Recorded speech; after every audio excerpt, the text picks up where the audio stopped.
Hey everyone, welcome to the Be Bold, Make Waves podcast, a show bringing you inspiring stories of women who are growing and scaling their business. I'm your host, Laura Comark, a website and tech integration specialist who works with online business owners who love their work and not their website. Join me as we have incredible conversations about business, mindset, productivity, and of course, the website and tech behind the business. Let's go ahead and dive in to this week's episode. Hello and welcome to today's show. My name is Laura Comark. I'm a website and tech integration specialist who works with women who love their work, but not their website. I'm so excited to introduce you to my guest today, Jeannie Dougherty. As a determined woman ready to make a positive impact on the world, Jeannie continues to help people from all walks of life. She's a coveted counselor, certified money coach, and mental fitness coach and speaker. Moreover, she works with businesses, individuals, and couples to help them find better ways to reach their goals. Over the years, her efforts have earned her a reputation among clients who are ever eager to vouch for her holistic skills. Jeannie, thank you so much for being on the show today. Can you tell our audience a little more about you and how you help people? Sure. Thank you so much. So years ago, I became a counselor. I still am one, but I went to school and I became a counselor. And I noticed one of the scariest things that people have to deal with when it comes to their mental health is their money. So for over 10 years as a counselor, I dealt with money issues for individuals, definitely for couples, and for family members and small business owners. And I don't think I recognized it really as a skill set.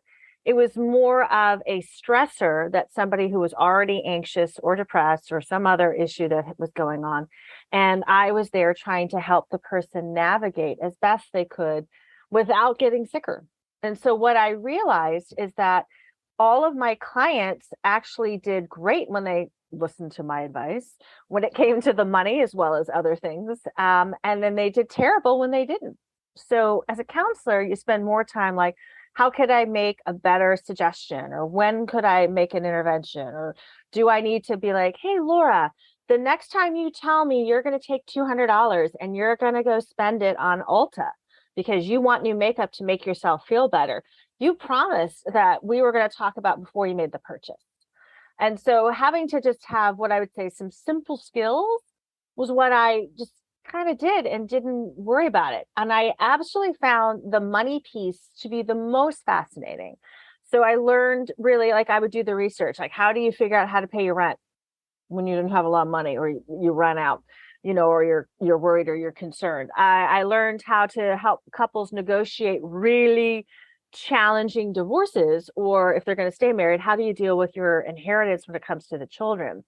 I also dealt with family members who had been cut off, or unfortunately, the estate had been mismanaged, and so somebody had to figure out how are we going to get the money back, if at all, or how are we going to recoup and move forward.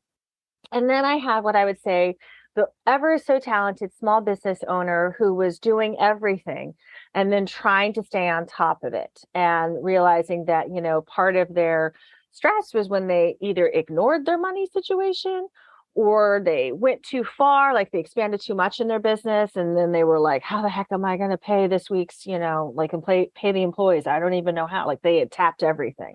So I had seen it from just about every angle.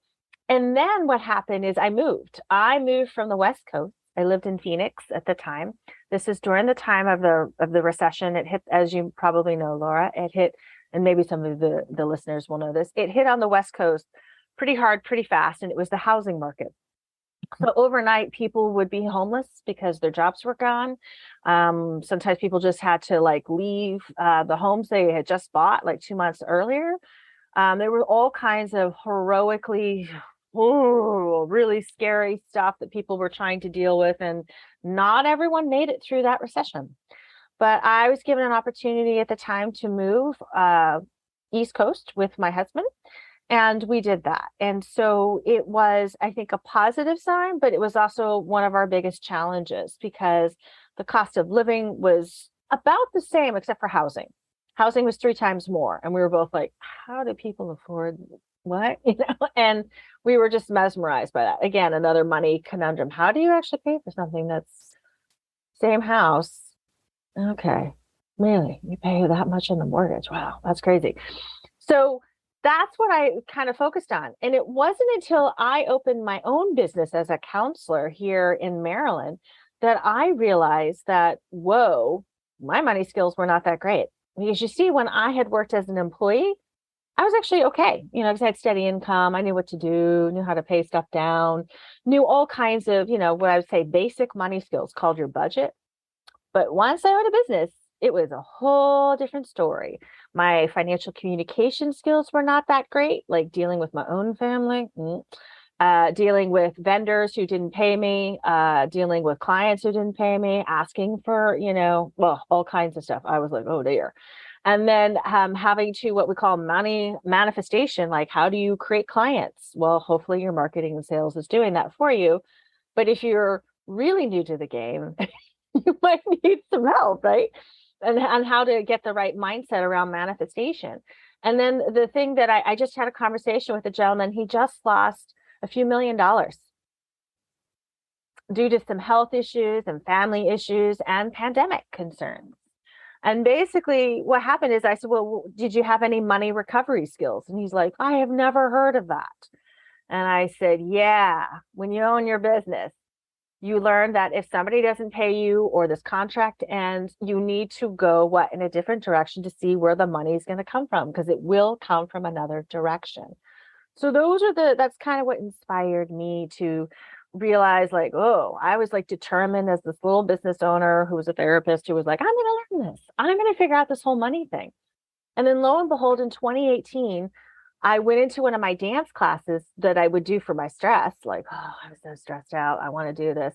And there was this flyer on the wall about dance and money. It was 2.5 hours away. It was 4 days. And I was like, I am going. I don't even remember the title, but I was there for 4 days and I was like, oh my gosh, what am I doing?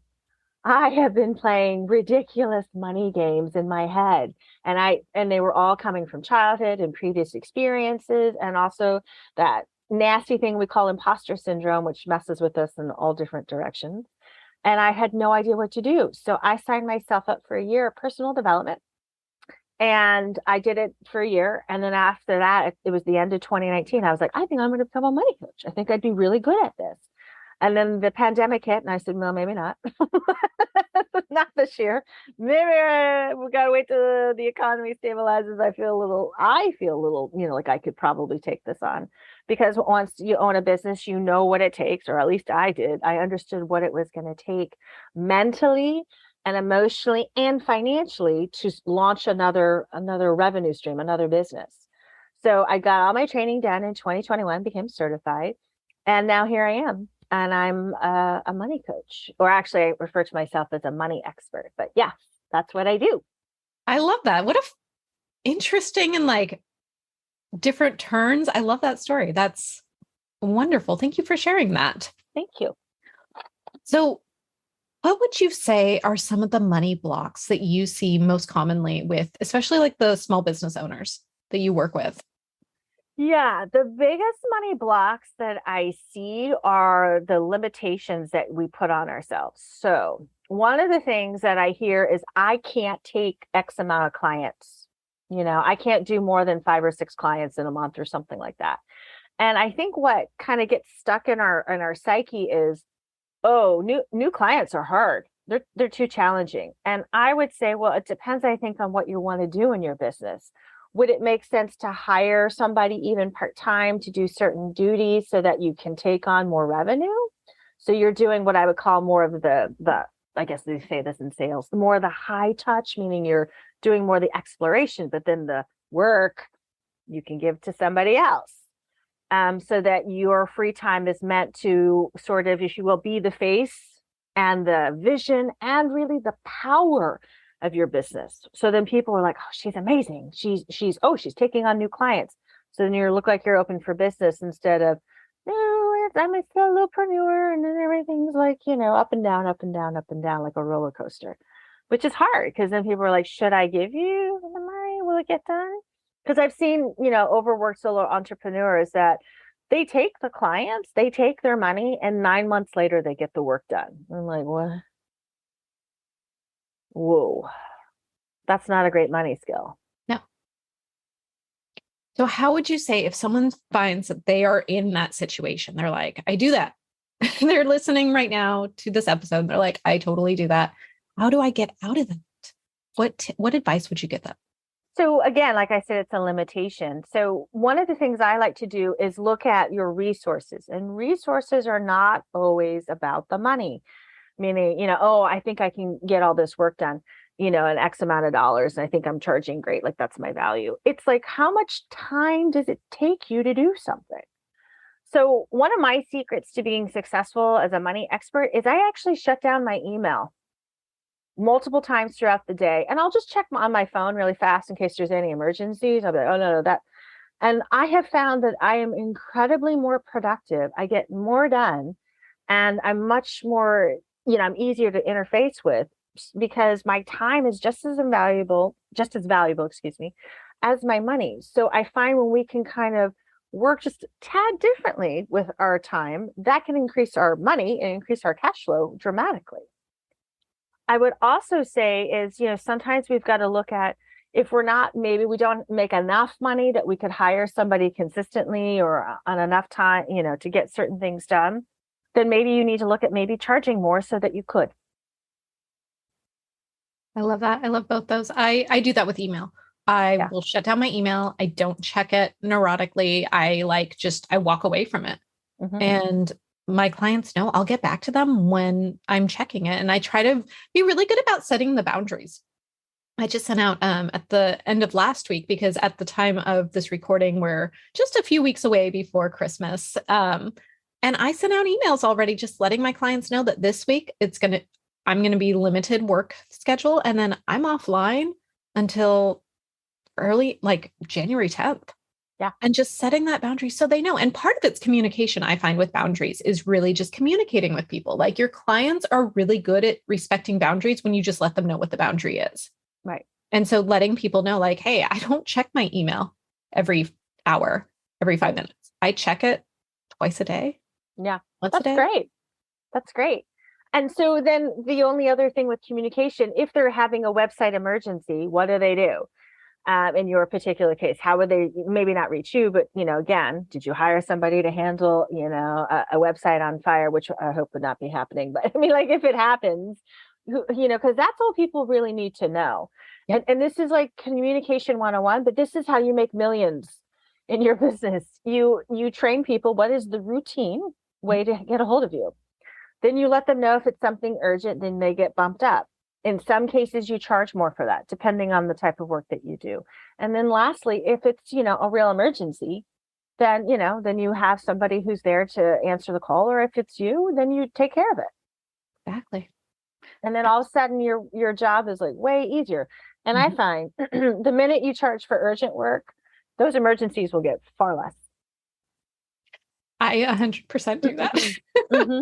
Yeah. I have rush fees. I have emergency fees. Yeah. And a lot of time those emergencies turn into not being that high importance. So I love that. So when you're working with clients, are you doing a lot of one-on-one work? Do you do group coaching? Do you have courses? Can we talk a little bit about how you work with clients? Yes. So what I'm doing right now is I offer a money boot camp for individuals as well as for people who want to join. My next one's January 16th, 2023. You guys all have some time. Okay. But the reason I did that is that I find, when we talk about like, oh, I have these limits, in order to really break through and get past, the imposter syndrome, limiting beliefs, you don't have to like beat it out of your brain and do hours of meditation and eons of yoga if that's what you think is you need it, or read, Think and Grow Rich, a million times. No, I find you just need to retrain your brain in about, 15 minutes a day. I have a cutting edge app, and it allows people to do this. And then that's why we meet for 1 hour a week so that we can just talk. People who have, I would say, more complex issues hire me individually. But a lot of people love what they call the groups in money boot camps because they're like, oh, yeah, I think the same thing. I didn't even know that. Oh, my gosh. Right. Because then all of a sudden it kind of normalizes the thing, which is I've been telling myself the story about my money, and then hearing it from you, I'm like, that's the moment. And it's really our experience that teaches us and trains us to become better versions of ourselves, not, how fast we can get something done or how quickly we can read through a book. Yep. That doesn't work. Yeah, I love programs, group coaching for that very reason, where you have other people showing up and saying the things that you're feeling. And you're like, I'm not alone. This is normal. This is like other people are feeling. And then that feeling of feeling heard and understood. So I think that's amazing that you do that in a group container. Yeah. Yeah. I just had a conversation with a CFP today, and they were like, how do you get people to actually do their budget? I can't even get people to do that. And I was like, yeah, see that again, that's all money psychology. And that's why, if you're in a group, you have enough accountability. Nobody's looking at your actual numbers, but you need to be able to feel comfortable and confident enough to look at your numbers, because once you know where you're at, you can figure out where you need to go. Like it's not a lot of, oh no, you don't have the right money. No, your money's going to be fine. Even if you start off with $1, you will go in a direction. I've seen so many, what I call little money miracles, of people who are like turned it around. And because I'm trying to teach them skills, and I'm like, I hope they're getting it. And all of a sudden, boop, they got a brand new client that, at the rate that they wanted to, get paid for the amount of hours they want to get paid. I was like, there you go, for somebody who has an hourly rate. I've had clients, not use what I call their winning money power. And, they signed a contract or they got involved with a client and it was not so good. As it happens, these things happen, that we get ourselves into little money conundrums. And they're like, yeah, this didn't go well. But then sure enough, literally 2 days later, something happened. And that's what I mean by those money recovery skills.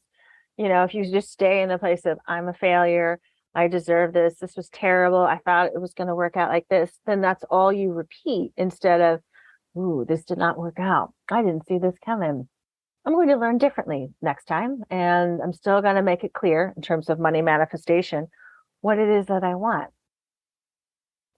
I love that. I love that so much. I think that we can get stuck in those downward spirals, and having those little triggers or reminders to pull ourselves out of it can make such a huge difference in everything, in our money, in our mindset, in our mood, in how life is going for us. Exactly. I know I have a coach I've worked with, and she had said something once, and I put it on a Post-it, and it's, things always work out for me. Perfect. That's like the affirmation. Everything's going to work out right now. It works out, and it does. Everything works out. And so I love that so much. Would you say, I want to talk a little bit about the tech side of things. As a web designer and like tech integration person, I love talking tech. Excuse me. Can you tell me a little bit about the tech on the back end of your business? Yeah, so it's an app, and thank God somebody else designed it, because even though I understand technology, don't look at me to fix or build it. I'm the one who has to be like, no, I'm going to get on the help, or I'm going to get on the emergency chat because I don't know. But basically, it's a redesign, or I shouldn't say redesign. It's a cutting edge app, and it's called Positive Intelligence, and you have to work with a coach to do it. You can't just sign up on your own. Bummer, I know. I wish, right? But they literally have 4 times a day, moments that you actually get to program when you think you most likely will be free, for about 2 minutes a day, for you to practice different exercises. So what we do is, from a coach perspective, is we can go in on our back end and we can look to see, are you actually fulfilling this? Are you doing this? So that helps with the accountability.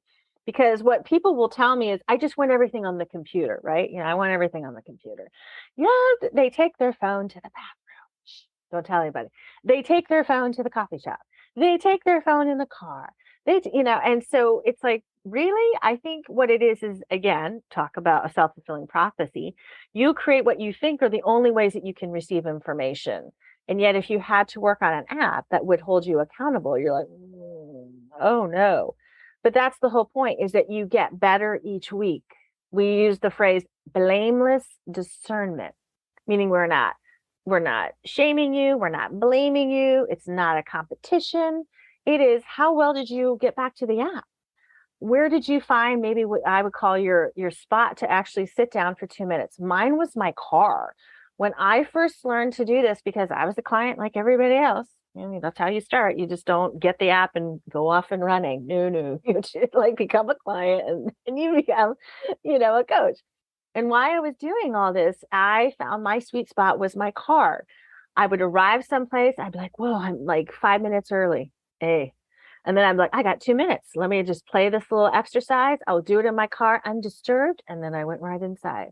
That was like my sweet spot. And it worked out brilliant. And it was great during the pandemic because, we're supposed to be breathing on everybody in public spaces or wherever. And sometimes, for those of you who are parents, getting into the car is the only time you're going to get a break, And if you're saying, listen, it's 2 minutes, I'm going to be in my car, unless your hair's on fire, you can wait. And all of a sudden the kids are like, oh, yeah, I got it.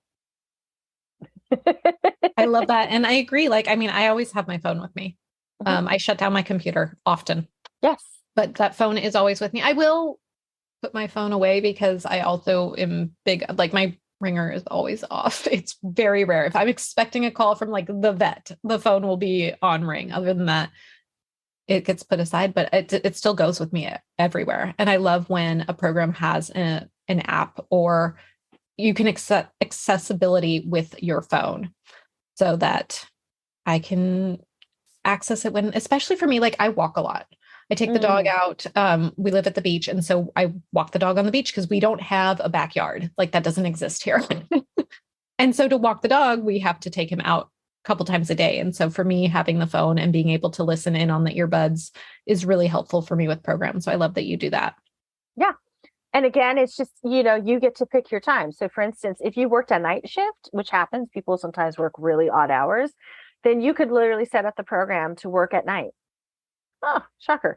If you're the type of person who's like, I want to do 2 of the exercises first thing in the morning because I can do 6 minutes, that works. And, because like during the day, lunch hour is just too crazy busy. But then like around 3-4 o'clock in the afternoon, you're like, I got 5 minutes. I can do it. Then there you go. Yeah. That's how you do it. And when people make those, personal freedom choices, then it's like, yeah, you're using the technology to suit you instead of, I can't possibly do a training at 9 a.m. for 2 minutes. Well, okay. When could you do it? Love that. Love that so much. Mm-hmm. What would you say were some of the fears and doubts you had when you were doing the pivot in your business, and how did you overcome them? So when I first ran my counseling business, let me tell you, I was so naive. I did not know what I did not know. And boy, I just kept walking myself into problem after problem. So I feel like I spent, really the first time, in my business, just being really angry at myself, feeling like I should have known this. And yet my craft is really what I knew at the time. I mean, that's what I understood. And I didn't really know about the rest of the stuff. And I didn't have any family members or mentors. So I was like, ooh, next time get somebody who's done this before. Because everyone was like, well, I don't know. So the other thing that I learned was that trying to create this opportunity was going to take time. And there was only so much time I could go to networking events. I could, connect with other people, about what it is that I did. I had to buy lunches at doctors' offices. I didn't know I needed to do that. So I could get referrals. It did pay off. I'm glad I did it, but it was exhausting to do that. But I had no idea. So it was like learning sales and marketing and then the operations side. And then, so the good news is when I went to money coaching school, I learned why I was such a mess for so long. You actually do 8 different roles as a solo entrepreneur before you hire somebody. Oh my goodness. I wish somebody would have told me that. It's only right. It's 8 different roles. So, and guess what? The 2 biggest that people usually just, kind of hit the dirt on pretty hard, which is the sales and marketing piece. Like operations is usually a little easier for most people. But, most people are just like, I need to start a business. They don't even know like the legal requirements. That's a whole different conversation. They're like, I need to get a website. They know that. And so they usually spend hours like on Wix or WordPress trying to figure it out themselves.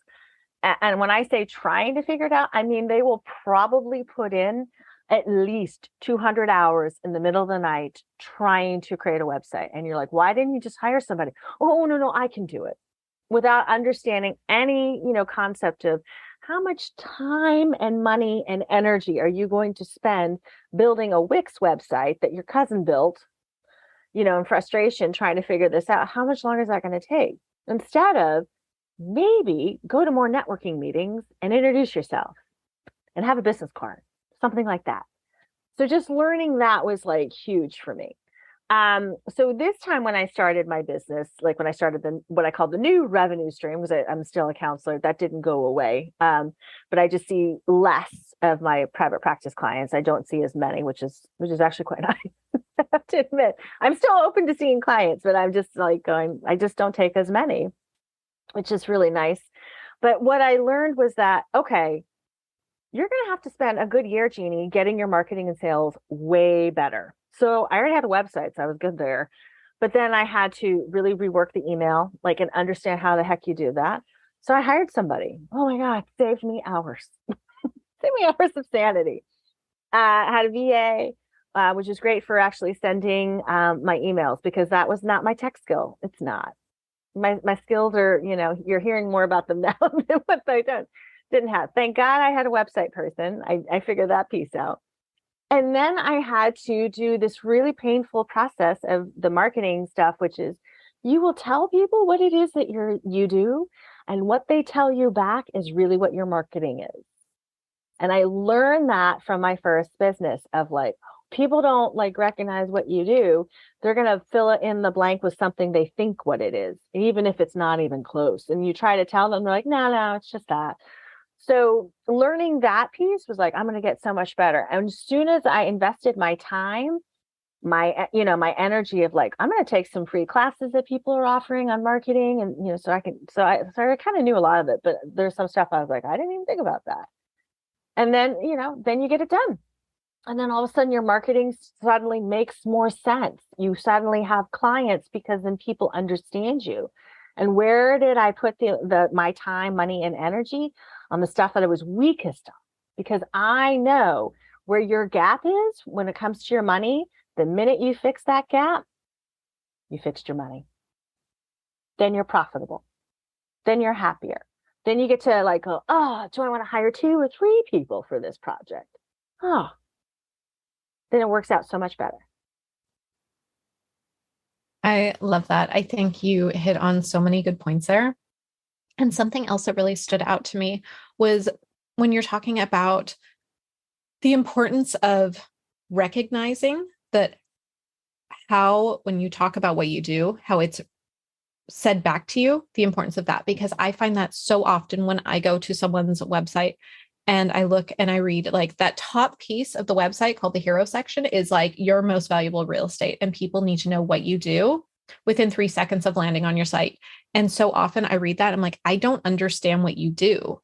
Mm-hmm. And that's the piece. I'm like, you have to get so crystal clear so that people know they're in the right place. And if you're too jargony, too technical, people don't understand. Right. Exactly. And people don't want to ask because it doesn't feel good to feel like, I don't understand what you do, and this doesn't make sense to me. That must be on me. And it must mean something about me, when really it just means the messaging isn't clear. So I think that's really important that you touched on that so much. Yeah. And I remind people so, LinkedIn is free, right? LinkedIn is piece of cake, right? You can put in I worked here, I did the following duties, it's pretty free thing, right? And people will still tell me, I will not get on my LinkedIn and upgrade, they did something new or added something. And I'm like, whoa, it's a free website. It can help you tremendously when you're needing clients, when people's doing a search and on all this stuff. And they're like, I know, I'm not ready. Again, that's a limited belief. But when I hopped on my LinkedIn, I was like, well, what are the best strategies for me to figure out how to get this done so people could find me? And then it was just, I go back every, 45 days and I upgrade my post, or I should say my bio, or I mess with the keywords a little bit, or I'll adjust my little headline. And I remind every person I talk to, I'm saying, you've got to do that, because it's a living, breathing document of what it is that you're doing. It's part of your evolution. And again, if you're starting something new and it's not even on your LinkedIn, which is free, why are you doing it? You know what I mean? Like, why are you just like that? Again, is like, as a money expert, like, hey, anything that's free that advertises for you, what it is that you do, please take care of that, because that will help generate that revenue.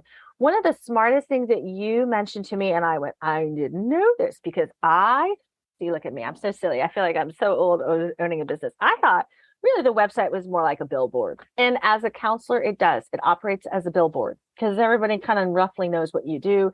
They just want to know, like, in what configuration. So do you handle therapists? Do you do LGBTQ? Are you a Christian therapist? Do you see couples, families? It's basically matrix thinking, but that's all it is. And so then they want to know insurance and prices, and that's it. I mean, even though I know therapists spend hours trying to craft the perfect message for the client, no matter, they don't care about that. They're looking at, will you fit what I need? Because there's not maybe a ton of us, but there's quite a few of us. So it's not like nobody's ever heard of a therapist or a counselor or something like that. But the new phase with money right now is that people are becoming more hybrid. So what that means is that you may do 3 or 4 things for income revenue streams, not just one. And you have got to be able to explain that on your website somewhere. And, so you at least differentiate your services and do that, or have, separate websites. And people have not thought of that, because they thought it was all the same. But when you were explaining, you have to know where to go. So for instance, if you read my bio, what's the next thing that you need to see? Is it appointment? Or is it, that you want to take them to the fees page? Or is it they want to look into services, blah, blah, or all 3? I don't know. But like, that's an example of where do you need to go? And I just went, I never thought of it that way, of giving people, because in my mind, I was like, I never paid attention to that when I went on a website. I just was like, oh, they don't have fees, I'm done. Or, oh, how much does this thing cost? Oh, it looks like it's free. Ha ha ha. It has no price. It's some beta thing that, who knows how much it's going to cost you. Money that even Elon Musk probably doesn't have right now, since Tesla is tanking and Twitter's not doing so hot for 44 billion, but that's okay. But yeah, so it's stuff like that I was like, oh my gosh, what a light bulb. That's website expertise. That is website care. Yeah. And that comes from somebody who's an expert like you, Laura. Yep, absolutely. I mean, there's different types of websites. You can have a website that is just a billboard. And that's not what I build for clients. I build websites that are interactive. Mm-hmm. And what that means is exactly what you talked about, where you think about the customer journey. And when someone lands on a page, like, each page has a purpose. And we keep it simple. There's no reason to have excess information, excess things, because a confused mind doesn't buy, and a confused mind leaves. And so really, like, the beauty of a website and what you can do, especially using integrations, is like connecting all the pieces so that it all flows together. And that when someone comes to your website, because your website also is like living and breathing.